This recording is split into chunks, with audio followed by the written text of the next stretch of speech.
क्या बात है बहू, आज बड़ी खुश लग रही हो। वो माँ जी, आपको तो पता ही है कि गर्मियों की छुट्टियाँ पड़ गई हैं। मेरी मम्मी का फ़ोन आया था, वो मुझे और मुन्ना को बुला रही हैं छुट्टियों में रहने के लिए। बहू, मुझे तुमसे ये उम्मीद नहीं थी। तुम्हें पता है ना कि तुम्हारी नंद आ रही है 2 दिन बाद छुट्टियों में। जब उसे पता चलेगा कि उसकी भाभी छुट्टियों में अपने मायके चली गई तो उसे कैसा लगेगा। अपनी मम्मी को फ़ोन करके मना कर दो कि तुम नहीं जा पाओगी। लेकिन माँ जी, मैं पूरे 1 साल से अपने घर नहीं गई हूँ, बस मैं छुट्टियों में ही जा पाती हूँ। मुझे तुम्हारी कोई बात नहीं सुननी। जाओ, जाकर अपनी मम्मी को कॉल करके मना कर दो कि तुम नहीं आ पाओगी। अपनी बेटियों को तो सब बुलाना चाहते हैं गर्मी की छुट्टियों में, लेकिन अपनी बहू को कोई नहीं भेजना चाहता है। लाओ, पिंकी से बात कर कर देखती हूँ कि उसकी तैयारी बनी कि नहीं यहाँ आने की। Train train train train train train train train. Hello, हाँ मम्मी, नमस्ते। नमस्ते बेटा। वो मैंने तुझसे ये पूछने के लिए फ़ोन किया, तू परसों आ रही है ना यहाँ पे गर्मी में छुट्टियों में रहने के लिए। वो हाँ मम्मी, मैंने सोचा तो था, लेकिन ना मेरी नंद आ रही है यहाँ पे रहने के लिए, तो मेरा ना थोड़ा मुश्किल लग रहा है। मेरी सास ने मना कर दिया कि तुम अपने मायके नहीं जाओगी। लेकिन बेटा, ऐसा थोड़ी नहीं होता है, साल में 1 बार छुट्टियाँ पड़ती हैं गर्मियों की, उसमें तुम अपने मायके नहीं आओगी, ऐसा थोड़ी ना होता है। लेकिन मम्मी मैं क्या करूँ, आपको तो पता ही है कि मेरी नंद रोज़ तो आती नहीं है हमारे यहाँ, वो भी पूरे 1 साल बाद आ रही है। अगर मैं आपके यहाँ पे आ जाऊँगी तो उनको बहुत बुरा लगेगा।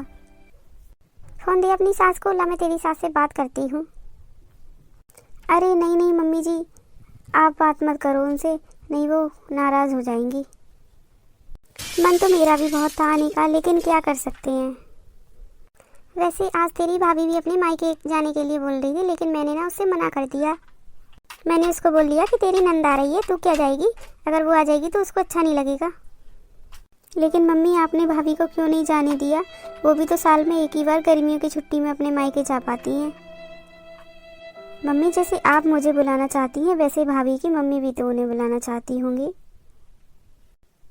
मम्मी, हर माँ का मन करता है कि वो अपनी बेटी के साथ कुछ दिन बिताए।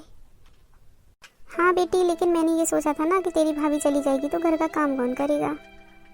मम्मी, ये आपकी गलत बात है। क्या भाभी की शादी से पहले हमारे यहाँ घर में काम नहीं होता था।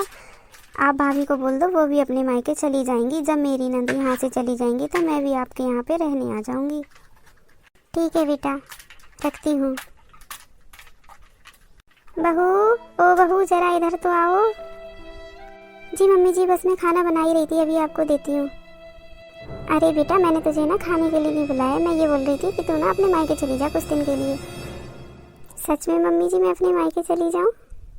वो मेरी ना अभी भी पिंकी से बात की है, पिंकी की नंद भी वहाँ पे कुछ दिन रहने के लिए आ रही है, तो जब वो वहाँ से चली जाएगी तब वो यहाँ पर आएगी। जब तक तू अपने मायके घूमा तो तुम दोनों नंद भाभी भी एक साथ रह लोगे। ठीक है मम्मी जी, मैं अभी अपने भैया को फ़ोन करके बुला लेती हूँ, कल चली जाऊँगी। बहू, मुझे माफ़ कर दे, मैं बहुत स्वार्थी हो गई थी। मैं ये भूल गई थी कि मेरी भी एक बेटी है और उसकी भी शादी हो गई है। जब मैं ही अपनी बहू को उसके मायके नहीं भेजूंगी तो मेरी बेटी को कौन मायके भेज देगा। तू जा, तैयारी बना। ठीक है माँ जी, सच में आप बहुत अच्छी हैं।